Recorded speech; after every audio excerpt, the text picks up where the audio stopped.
Patahan sungai dijaga ketat, OPM bakal sulit kabur, jalur pelarian terbaca. Pada sejumlah teror di tanah Papua, para algojo OPM kerap kali sudah tidak ada di lokasi kejadian. Mereka kabur meninggalkan bangunan yang sudah dirusak ataupun meninggalkan korban yang sudah terluka. Kini, mereka tidak akan mudah lagi untuk kabur.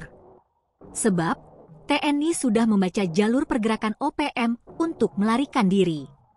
Sebelumnya OPM melakukan penyerangan di wilayah Intan Jaya, Papua.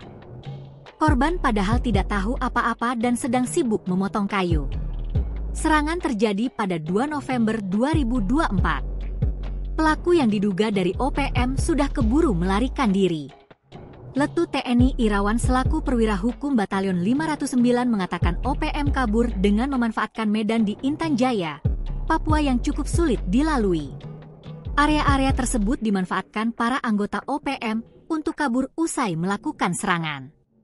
Nantinya setelah menyerang, anggota OPM akan melewati jalur patahan sungai sebelum masuk ke pedalaman hutan. Menyulitkan TNI dalam menanggulangi aksi separatis. Setelah menyerang, mereka biasanya melarikan diri melalui jalur patahan sungai dan masuk ke hutan, ungkapnya.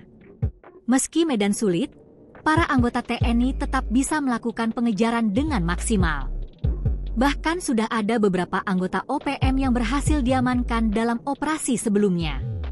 Meskipun medan sulit, TNI berhasil menangkap beberapa anggota OPM dalam operasi sebelumnya. OPM sering menyerang dari pemukiman masyarakat, menjadikan warga sebagai tameng, tambahnya.